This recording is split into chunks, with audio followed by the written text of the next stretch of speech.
Welcome to GS academy YouTube channel. कैसे हैं student? उम्मीद करती हूँ आप सब खैरियत से होंगे। तो आज जो हमने काम करना है वो है class 9 physics unit number 9।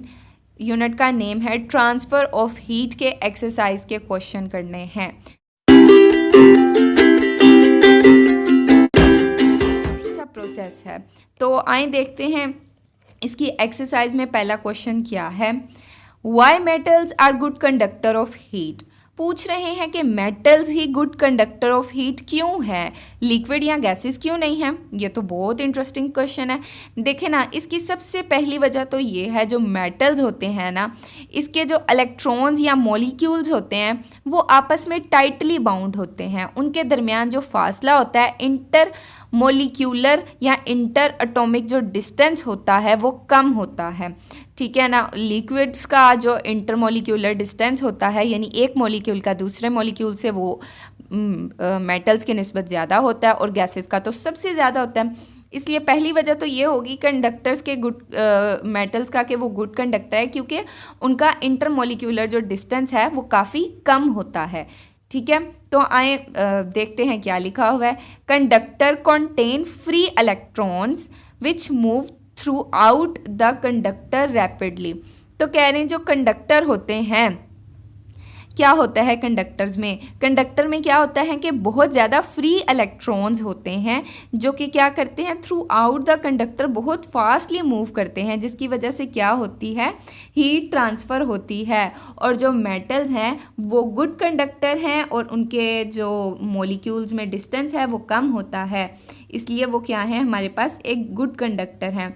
This help to transfer of heat rapidly by conduction, जिसकी वजह से क्या होता है, जो हीट का ट्रांसफ़र होता है वो कंडक्शन के थ्रू क्या होता है, बहुत फास्टली होता है। ठीक है, आई hope you get it. Next पढ़ते हैं क्या है, एक्सप्लेन वाई। तो हमसे यहाँ पे 3-4 सवाल पूछेंगे, ABCD के नाम से हैं, और पूछ रहे हैं कि एक्सप्लेन करें कि ऐसा क्यों है।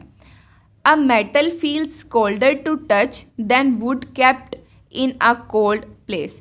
कह रहे हैं कि एक आपके पास मेटल है और एक आपके पास लकड़ी है, लकड़ी का टुकड़ा है। आपने उन दोनों को क्या किया है, सेम ठंडी जगह पे रख दिया, एक जैसा टेम्परेचर है, उन दोनों को वहाँ पे रख दिया। लेकिन जब आप मेटल को क्या करेंगे, टच करेंगे, तो आपको ठंडा महसूस होगा। लेकिन जब आप लकड़ी को टच करेंगे तो आपको ठंडा महसूस नहीं होगा। क्यों? जैसे कि अभी आपको बताया, मेटल्स क्या होते हैं, गुड कंडक्टर्स होते हैं।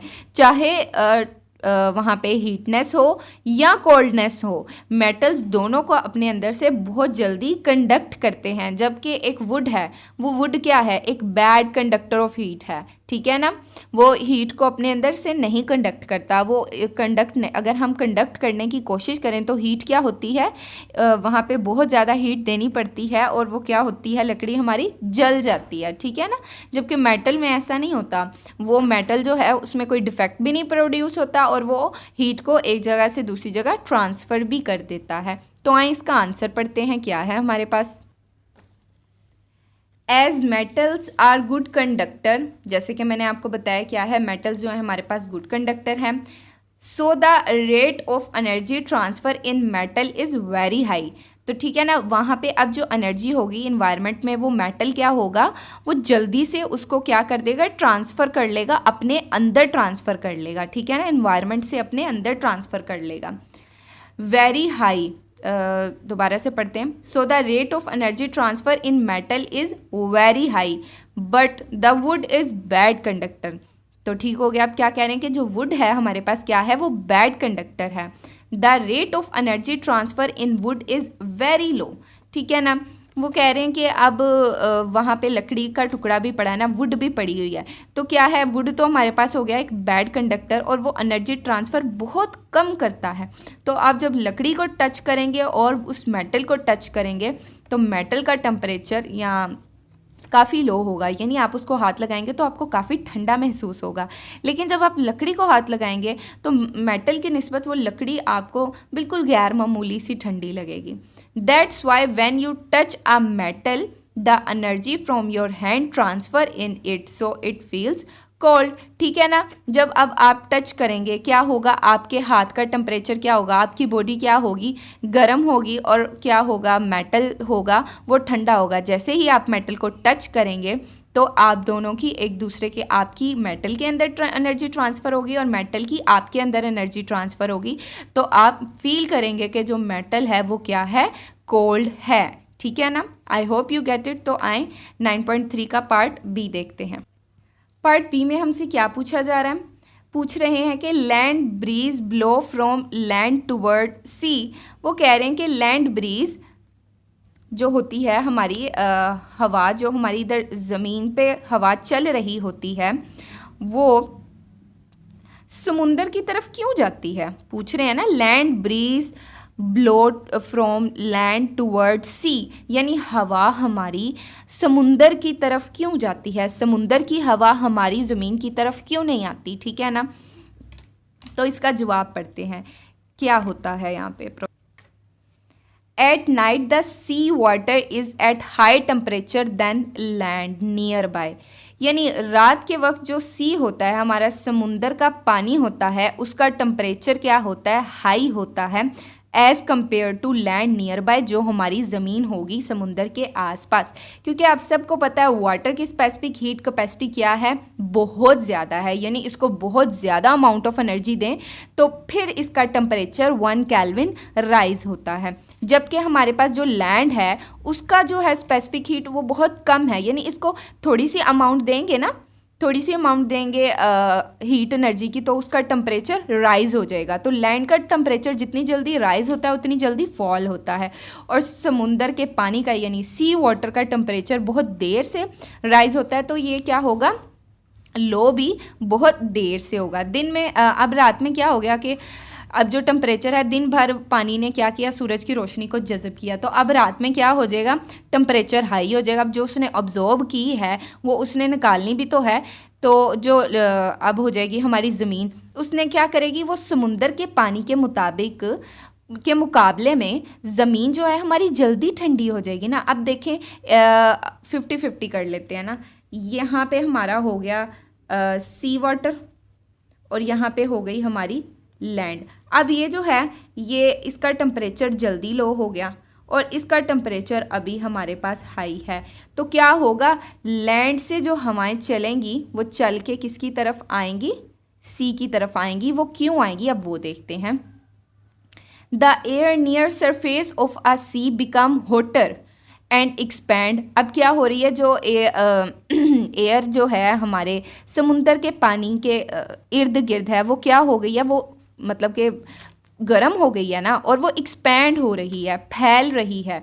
It's density decrease and therefore it moves up. देखें ना, कोई भी चीज़ जब गर्म होती है, लगा लें अब जो पानी है जब वो गर्म होके उबलेगा तो उसके जो स्टीम होती है वो ऊपर को मूव करती है ना, तो ऐसे ही यहाँ पे होगा जब हमारी जो लैंड है नियर सरफेस ऑफ सी, समुंदर की इर्द गिर्द लैंड है, उसके ऊपर जो एयर है वो हो जाएगी गर्म, क्योंकि हमारी जो सैंड होगी वो टेम्परेचर अपना लूज़ कर रही होगी, नॉर्मल होने की कोशिश करेगी, जिसकी वजह से अब जो हमारी हवा है वो एक्सपैंड हो जाएगी, हवा हो जाएगी गर्म, और वो हवा ऊपर की तरफ मूव करेगी। जैसे पानी एवेपोरेट होता है और उसके बुखारात ऊपर को मूव करते हैं।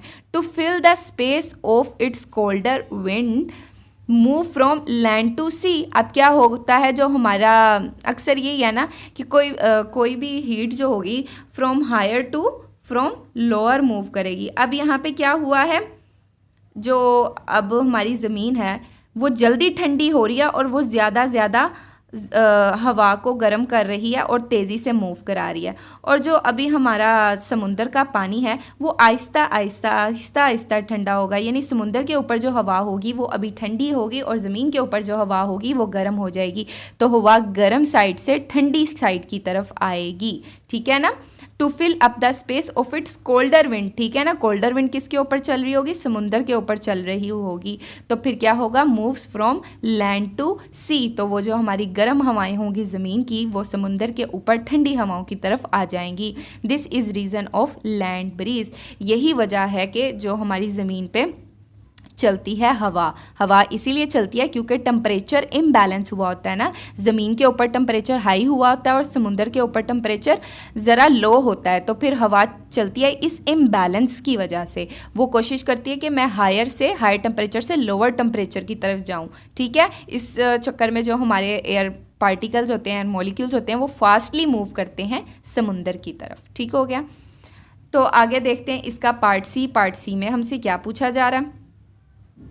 Double wall glass vessel is used in thermos flask, ठीक है ना। कह रहे हैं कि double wall glass thermos flask में क्यों यूज़ करते हैं। आप अब सबको पता होगा थर्मोस क्या होता है, सबके घर में थर्मोस होता है जिसमें आप पानी गर्म रखने के लिए, जिसमें आप पानी डालते हैं तो वो ज़्यादा देर गर्म रहता है अगर गर्म पानी डाल रहे हैं, और अगर आप उसमें ठंडा पानी डालें तो वो ज़्यादा देर ठंडा रहता है। उसके इर्द गिर्द 2 ग्लास यूज़ किए जाते हैं। अब मैं आपको प्रोसेस बताती हूँ 2 ग्लास का।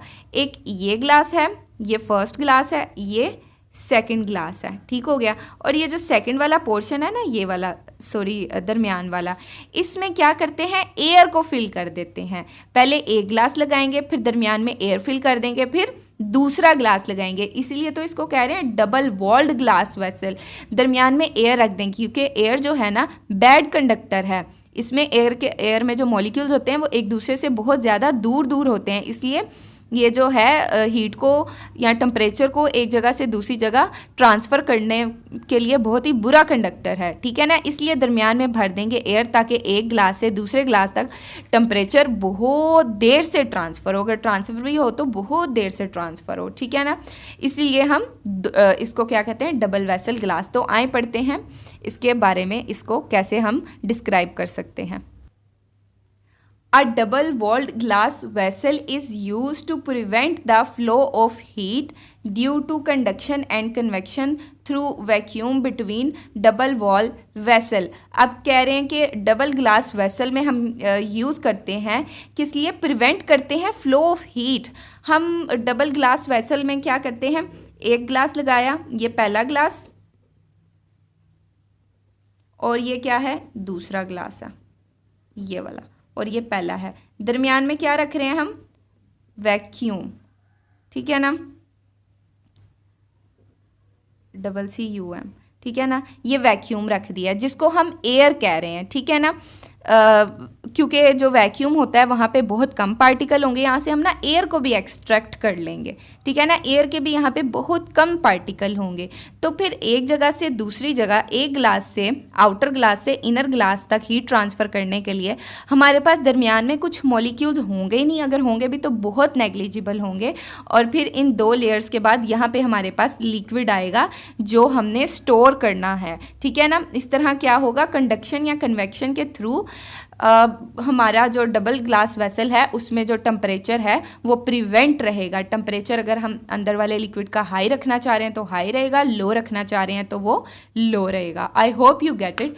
तो अब देखते हैं 9.3 क्वेश्चन का पार्ट डी। तो पार्ट डी में हमसे क्या पूछा जा रहा है, desert soon get hot during the day. कह रहे हैं कि दिन में क्या होता है कि जो हमारे सहरा होते हैं वो बहुत जल्दी गर्म हो जाते हैं, and soon gate colder after sunset, और सूरज डूबने के बाद वो बहुत जल्दी क्या हो जाते हैं, ठंडे हो जाते हैं। तो पूछ रहे हैं इसकी आखिर वजह क्या है जो ये प्रोसेस हो रहा है। ओके, तो आप सबको एक टर्म पता है स्पेसिफिक हीट कैपेसिटी, कि यानी स्पेसिफिक हीट कैपेसिटी ये होती है कि एक 1 किलोग्राम के मैस का 1 केल्विन टेम्परेचर राइज करने के लिए आप जितनी हीट देंगे वो उसकी क्या कहलाएगी, स्पेसिफिक हीट कैपेसिटी। तो जो हमारे पास डेजर्ट की सैंड है उसकी स्पेसिफिक हीट कैपेसिटी क्या है, बहुत ज़्यादा स्मॉल है। अब थोड़ी सी हीट देंगे ना तो हमारे पास यूनिट मैस है उसका 1 केल्विन टेम्परेचर राइज हो जाएगा। इसका मतलब क्या हुआ, थोड़ी सी हीट देने से क्या हो रहा है, वो हीट अप हो रहा है। यानी कि deserts have sand whose conductivity is large, यानी उस सैंड की कंडक्टिविटी क्या है, हमारे पास लार्ज है। स्पेसिफिक हीट कैपेसिटी स्मॉल है तो उसकी कंडक्टिविटी क्या है, लार्ज है। Therefore temperature of sand rises rapidly during day, ठीक है ना। जब उस सैंड पे धूप पड़ेगी तो उसका टेम्परेचर जल्दी राइज हो जाएगा। At night sand conduct heat into surrounding and become cold rapidly. तो कह रहे हैं कि रात के टाइम वो क्या करेगी, अपनी जो हीट है सैंड की वो अपने इन्वायरमेंट में कंडक्ट कर देगी, अपने सराउंडिंग में कंडक्ट कर देगी और ख़ुद क्या हो जाएगी, जल्दी से ठंडी हो जाएगी। Okay, I hope you get it. तो नेक्स्ट क्वेश्चन देखते हैं 9.4 में क्या पूछा जा रहा है हमसे। Why conduction of heat does not take place in gases. Okay, कह रहे हैं कि गैसेस में कंडक्शन ऑफ हीट क्यों नहीं होती, हीट क्यों नहीं ट्रांसफ़र होती गैसेस में। तो आए देखते हैं। गैसेस आर बैड कंडक्टर, कह रहे हैं कि गैसेस क्या है, बैड कंडक्टर है। ये सब तो आपको पता होगा कि सबसे पहले जो सबसे गुड कंडक्टर हैं वो मेटल हैं, उसके बाद बारी आती है लिक्विड की एंड देन गैसेस की, यानी गैसेस जो हैं वो तो बैड कंडक्टर हुई। क्यों? क्योंकि इनके मॉलिक्यूल्स के दरमियान जो डिस्टेंस है वो बहुत ज़्यादा है, ठीक है। तो इसलिए क्या कहलाएंगी gases, bad conductor. That is why conduction of heat through air is very low. तो इसीलिए क्या होता है, एयर में जो कंडक्शन ऑफ हीट होती है वो क्या होती है, बहुत लो होती है। नेक्स्ट देखते हैं 9.5। What measure do you suggest to conserve energy in houses. तो कह रहे हैं कि हाउसेस के अंदर एनर्जी कंजर्व करने के लिए, महफूज करने के लिए आप क्या कौन से मेजरमेंट्स करते हैं, कौन से ऐसे इक़दाम करते हैं, तो कौन से ऐसे पहलू आप अपनाएंगे कि आप घर के अंदर आप एनर्जी को कंजर्व कर सकें। यानी अगर आप अपना घर ठंडा रखना चाह रहे हैं तो ठंडा रख सकें, गर्म रखना चाह रहे हैं तो गर्म रख सकें। यानी आप अपने घरों के अंदर हीट, घर और बाहर के एनवायरनमेंट के अंदर हीट एक्सचेंज को कम कर सकें। तो वो कौन से मेथड है, आए देखते हैं। तो इसका आंसर है हमारे पास to conserve energy in our houses following measures में बी टेकन, के जो अब हमारे पास गिवन फॉलोइंग मेयर्स हैं ये हम उठाएंगे, ठीक है ना। यानी ये मेयर्स को हम फॉलो करेंगे, ये इक़दाम हम फॉलो करेंगे। Hot water tanks are insulated by plastic और फोम लैगिंग, ठीक है। अब कह रहे हैं जो आपके घर की टैंकी हैं वो जो अक्सर छत पे पड़ी होती हैं, तो क्या होता है, सर्दियों में वो उनका पानी बहुत ज़्यादा ठंडा हो जाता है और गर्मियों में उनका पानी बहुत ज़्यादा गर्म हो जाता है। तो हम चाहते हैं जी गर्मियों में उनका पानी ठंडा रहे या नॉर्मल टेम्परेचर पे रहे, बहुत गर्म ना हो धूप लगने की वजह से, और सर्दियों में इन्वायरमेंट ठंडा होने की वजह से वो बहुत ज़्यादा ठंडा ना हो, थोड़ा सा गर्म रहे। तो उसके लिए हम क्या करेंगे, इंसुलेट कर देंगे अपनी टैंक्स को। वो जिन टैंक्स के अंदर पानी स्टोर है उन टैंक्स को हम इंसुलेट कर देंगे बाय प्लास्टिक और फोम लैगिंग। फोम या प्लास्टिक से हम उसको क्या कर देंगे, इंसुलेट कर देंगे, चारों तरफ इसको लगा देंगे, जिसकी वजह से आपको पता है प्लास्टिक या फोम क्या है, बैड कंडक्टर ऑफ हीट है। तो ये क्या करेंगे, हीट एक्सचेंज नहीं होने देंगे उस टैंक के पानी के दरमियान और इन्वायरमेंट के दरमियान। Wall cavities are filled with plastic foam और वूल। अब कह रहे हैं जो अगर आप चाहते हैं कि आपके घर और आपका जो बाहर है उस इन्वायरमेंट में टेम्परेचर एक्सचेंज ना हो, तो आपकी वॉल्स में जो कैविटी होगी यानी जो खला होगा, लगा लें दो दीवारें हैं, ये दीवार है और एक ये दीवार है, ठीक है ना। इसके दरमियान ये जो कैविटी होगी, ये जो फासला होगा या ये जो वैक्यूम होगा या जो स्पेस होगी, उसमें आप क्या भर देंगे, प्लास्टिक फोम या वूल, जो कि क्या है हमारे पास बैड कंडक्टर हैं। तो ये क्या करेंगे, हीट कंडक्शन को रोकेंगे। नेक्स्ट थर्ड वन देखते हैं। Ceiling of room is covered by insulating material. आपके जो रूम की दीवारें हैं, या तो आप कैसे करते हैं ना, दीवारों के दरमियान कोई फोम या प्लास्टिक या वूल को भर देते हैं। नेक्स्ट क्या करते हैं, आप कोई इंसुलेटिंग मटेरियल लगा देते हैं, ऐसा मटेरियल जो हीट को कंडक्ट ना करे, उससे आप अपने दीवारें, जो कमरे की दीवारें हैं, उनको इंसुलेट कर देते हैं, ठीक है ना, जिसकी वजह से टेम्परेचर जो है आपके रूम में और बाहर में टेम्परेचर एक्सचेंज नहीं होता। नेक्स्ट क्वेश्चन 9.6 क्या है हमारे पास, why transfer of heat in fluid take place by convection. कह रहे हैं कि जी जो हमारे पास फ्लूइड्स होते हैं, जो लिक्विड्स होते हैं, उनमें जो ट्रांसफ़र ऑफ हीट होता है वो कन्वेक्शन के प्रोसेस के थ्रू क्या होता है, क्यों होता है। तो अब सबसे पहले आपको पता होना चाहिए कि कन्वेक्शन क्या होती है। हमारे पास एक होती है कंडक्शन, एक होती है कन्वेक्शन और एक होती है रेडिएशन। ये तीन प्रोसेस हैं हीट ट्रांसफ़र करने के।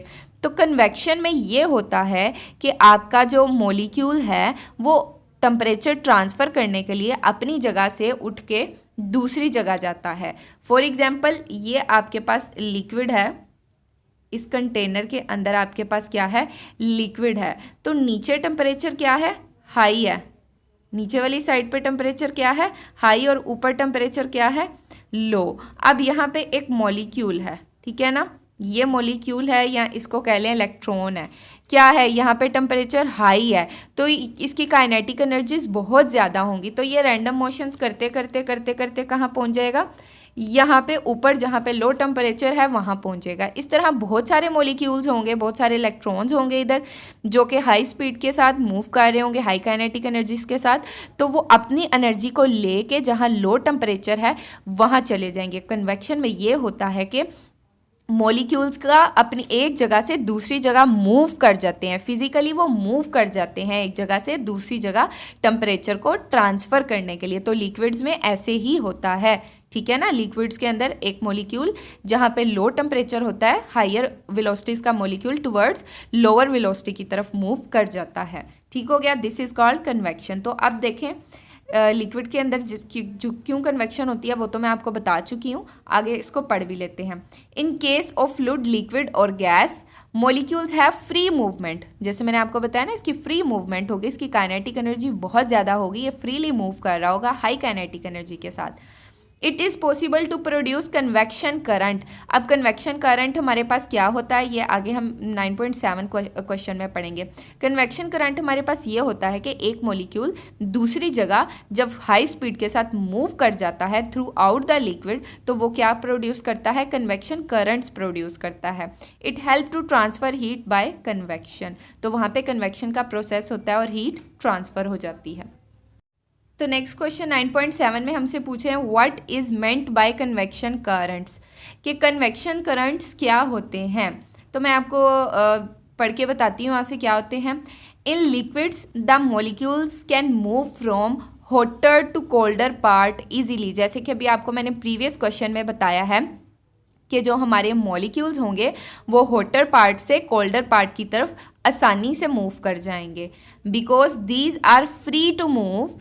और क्योंकि ये फ्री टू मूव है और हर चीज़ हायर से लोअर की तरफ मूव करना चाहती है स्टेबिलिटी में आने के लिए, इक्विलिब्रियम में आने के लिए। Their movements are called convection current. These are observed in fluid only. वो कह रहे हैं कि ये जो हमारे पास कन्वेक्शन करंट्स हैं, यानी जो मॉलिक्यूल्स हैं हमारे पास, वो हॉटर पार्ट से कोल्डर पार्ट की तरफ विद हाई स्पीड मूव कर रहे हैं, फ्रीली मूव कर रहे हैं बहुत सारे मॉलिक्यूल्स।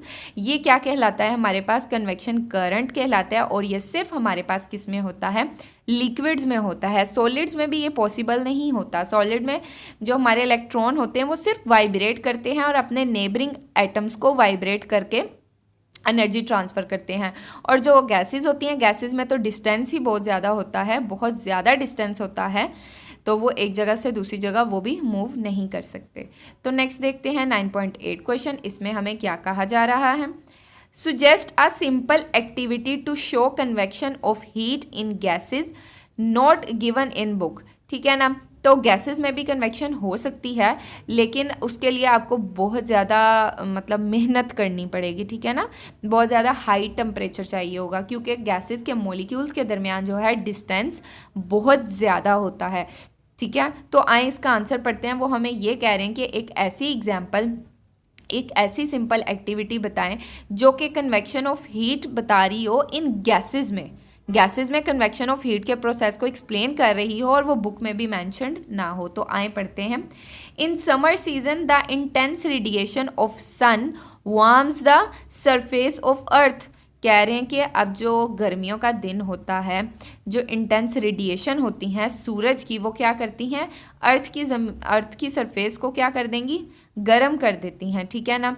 तो the air near it's also get heated. तो अब क्या हो रहा है, रेडिएशंस ने तो आके क्या किया, अर्थ की सरफेस को हीटअप किया है ना। सरफेस को, जिस ज़मीन पे हम पाँव लगा के खड़े हुए हैं, उसको हीटअप किया है, हमारे इन्वायरमेंट को हीटअप नहीं किया रेडिएशंस ने जो सन से आ रही हैं।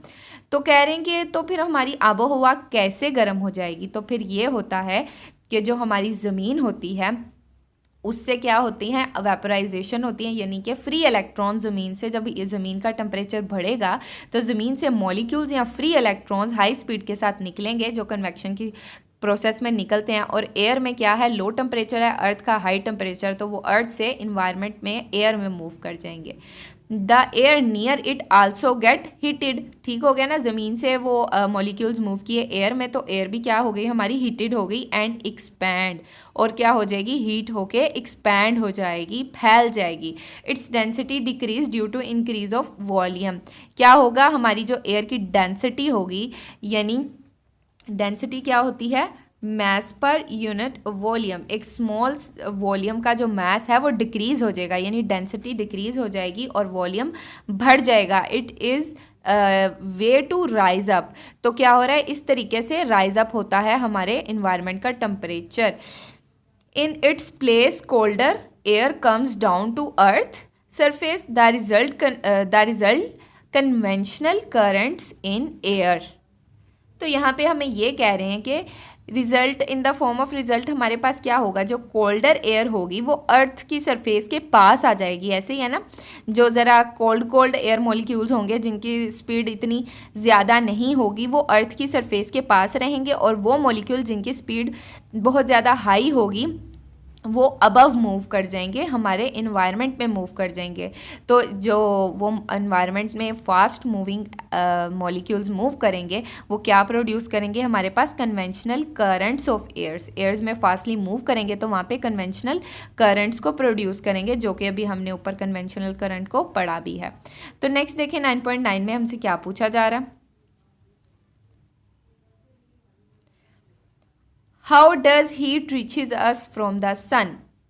कह रहे हैं कि सन से हम तक जो हीट है वो कैसे पहुंच रही है, ठीक है ना। सन से दो चीज़ें हम तक पहुंच रही हैं ना, एक तो रोशनी और दूसरा टेम्परेचर, एक लाइट और दूसरा टेम्परेचर। तो यहाँ पे हमसे पूछ रहे हैं कि हीट तो पहुंच रही है लेकिन हम तक हीट पहुंचने का सोर्स क्या है, तो वो सोर्स क्या है, वो सोर्स है हमारे पास radiations. From the sun heat is transfer to the earth by the method of radiations, ठीक है। रेडिएशंस के थ्रू ट्रांसफ़र होने के लिए, टेम्परेचर ट्रांसफ़र होने के लिए किसी मीडियम का होना ज़रूरी नहीं है। जैसे कंडक्शन और कन्वेक्शन थ्रू मॉलिक्यूल्स हो रही है ना, अगर हमारे इन्वायरमेंट में मॉलिक्यूल्स ना भी हों, फ्री वैक्यूम बन जाए, तो वहाँ पे भी रेडिएशंस के थ्रू ट्रांसफ़र किया जा सकता है टेम्परेचर को, ठीक है ना। तो ऐसे ही हमारे सन से हम तक क्या पहुंच रही है, हीट पहुंच रही है through the process of radiation. The other method like convection and conduction are not possible due to vacuum in large region between the sun and earth. अब क्या है, सन और अर्थ के दरमियान बहुत ज़्यादा क्या है, वैक्यूम है लार्ज रीजन में, तो वहाँ पे कंडक्शन और कन्वेक्शन पॉसिबल नहीं है। तो आगे हम देखते हैं अपना 9.10 क्वेश्चन, उसमें क्या पूछा जा रहा है, how various surfaces can be compared by a Leslie cube.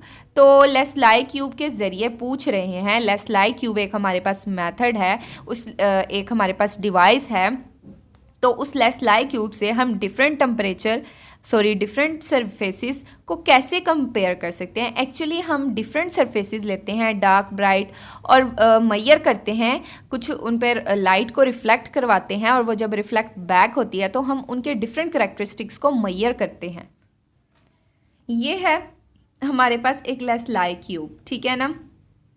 अब आपने क्या किया है, ये एक क्यूब ले लिया जिसको हम लेस्लाई क्यूब कह रहे हैं। क्या हो गया, इसके अंदर आपने क्या कर दिया, हॉट वाटर इनसाइड, ये इसका होल है, आपने इसमें पानी डाला, गर्म पानी, बिल्कुल हॉट वाटर डाल दिया, और ऊपर इसका टैप बंद कर दिया, इसका कैप को आपने अच्छे से कर दिया बंद। नेक्स्ट देखिए, ये हमारे पास क्या है, शाइनी सरफेस है, एक ऐसी सरफेस जो शाइन कर रही है, और ये क्या है, डल ब्लैक सरफेस है। ब्लैक की भी तो डिफरेंट टाइप्स होती है ना, शार्प ब्लैक, डल ब्लैक, शाइनी ब्लैक। तो ये हमारे पास क्या है, एक डल ब्लैक है, या मैट ब्लैक भी जिसे कहते हैं, ठीक है। तो क्या हो रहा है, ये रेडिएशन डिटेक्टर है, इसके अंदर आपने जब गर्म पानी भरा ना तो ये ऑटोमेटिकली हीट अप हो जाएगा, तो कुछ ना रेडिएशंस ये इमिट करेगा। तो ये हमने यहाँ पे लगाया गलवानोमीटर, और गलवानोमीटर के आगे ये जो लगा हुआ है ना कॉन शेप में, ये क्या है, रेडिएशन डिटेक्टर है। जब डल सरफेस और शाइनी सरफेस क्या करेंगी, अपनी सरफेस हीटअप कर लेंगी ना हॉट वाटर की वजह से, और ये जो रेडिएशन इमिट करेंगी वो ये हमारा रेडिएशन डिटेक्टर डिटेक्ट करेगा और गलवानोमीटर के ऊपर शो करेगा, ठीक है ना। तो देखते हैं इसका आंसर यहाँ पे क्या लिखा हुआ है। The different sides of Leslie cubes are made different in nature, ठीक है ना। लेस्लाई क्यूब की जो डिफरेंट साइड्स हैं उनकी नेचर डिफरेंट रखी जाएगी। जैसे कि अभी हमने पढ़ा, एक साइड डल ब्लैक होगी, एक साइड क्या होगी, एक शाइनी होगी, कोई तीसरी साइड हम वाइट रख लेंगे, और कोई चौथी साइड को हम कलर्ड भी रख सकते हैं, ठीक है ना। डिफरेंट नेचर की साइड्स रखेंगे हम।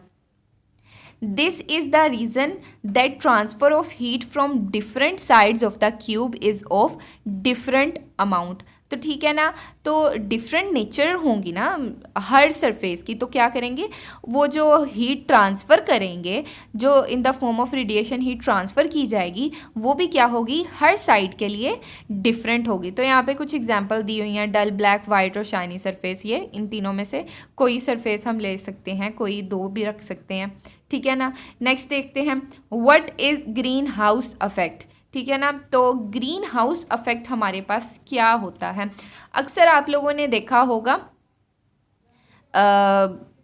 जहाँ पे पौधे वगैरह रखे जाते हैं, यानी आप किसी गार्डन चले जाएं, कहीं किसी जगह पौधे ख़रीदने जाएं, या घर पे भी अक्सर आपने ये हिसाब किया होता है कि आप ना पॉलीथीन शीट, वो ग्रीन से कलर की होती है पॉलीथीन शीट, या आप एक मिरर, ग्लास मिरर लगा दें, उसके ज़रिए क्या करते हैं, आप हीट को ट्रैप करते हैं, ठीक है ना।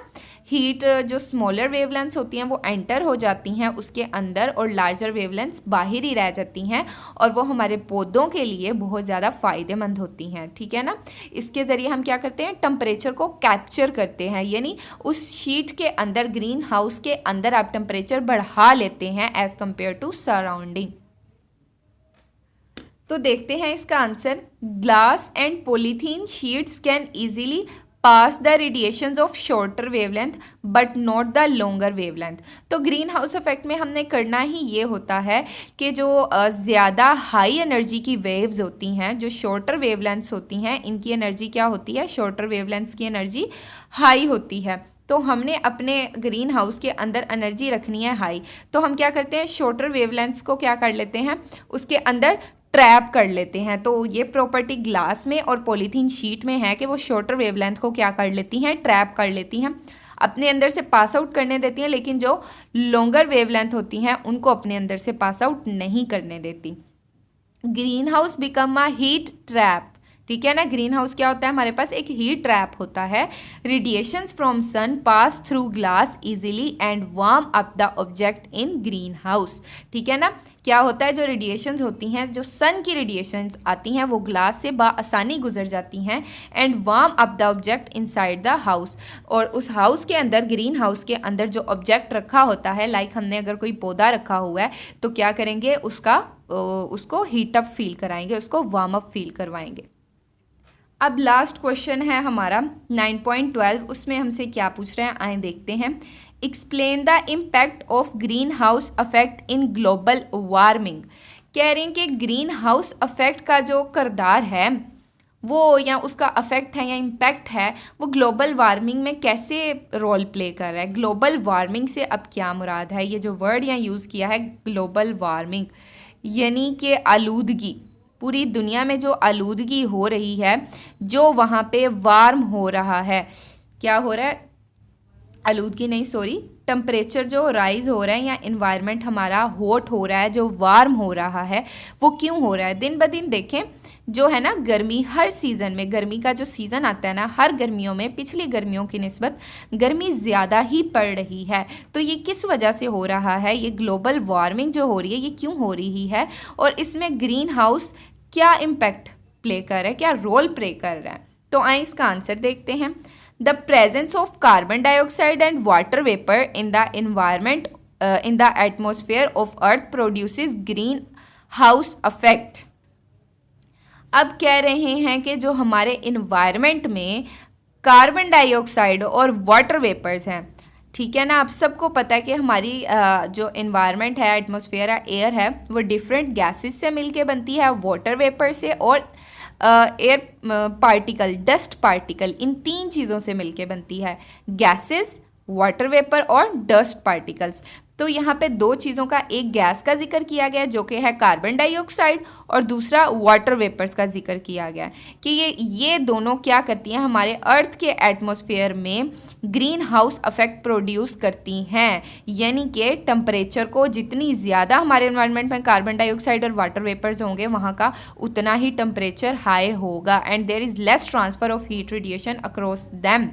जब ये दोनों की, इसकी और इसकी अमाउंट ज़्यादा होगी तो हीट का जो ट्रांसफ़र है, वो हीट का जो फ्लो है वो क्या हो जाएगा, हीट एक्सचेंज कम हो जाएगी, जिसकी वजह से क्या होगा, increase the temperature of atmosphere. हमारे जो एटमॉस्फेयर है उसका टेम्परेचर ऑटोमेटिकली इंक्रीज़ हो जाएगा। तो हमें ये कोशिश करनी चाहिए कि जितना ज़्यादा हो सके इन्वायरमेंट में से कार्बन डाइऑक्साइड को रिड्यूस किया जाए और वाटर वेपर्स को रिड्यूस किया जाए, क्योंकि ये दोनों मिल के ग्रीन हाउस इफेक्ट दे रही हैं। ग्रीन हाउस इफेक्ट मीन क्या है कि हमारे इन्वायरमेंट का टेम्परेचर इंक्रीज़ कर रही हैं और ग्लोबल वार्मिंग में बहुत बड़ा किरदार अदा कर रही हैं, ठीक है ना। तो उम्मीद करती हूँ आज का जो लेक्चर मैंने आपको समझाया आपको अच्छे से समझ आया होगा। तो इसको गौर से समझें, अच्छे से पढ़ें, दिल लगा के पढ़ें। तो तब तक अपना ख्याल रखें। अल्लाह हाफ़िज़।